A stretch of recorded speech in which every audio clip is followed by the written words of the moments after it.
अलिबाग रोहा रस्त्यासाठी 1 कोटी रुपये मंजूर झालेले आहेत।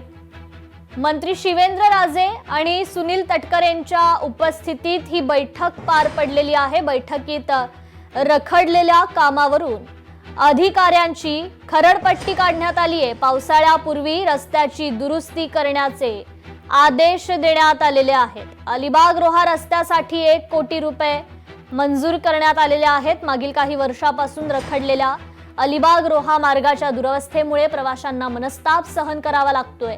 या पार्श्वभूमीवर मंत्री शिवेंद्रराजे भोसले यांनी खासदार सुनील तटकरे यांच्या उपस्थितीत एक बैठक घेऊन अधिकारी आणि ठेकेदारांची चांगलीच खरडपट्टी काढली।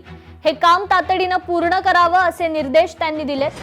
तर या रस्त्याच्या तात्पुरत्या दुरुस्तीसाठी 1 कोटी रुपयांचा निधी उपलब्ध करून देण्यात आला असून पावसाळ्यापूर्वी ही दुरुस्ती करण्याचे आदेश देण्यात आलेले आहेत।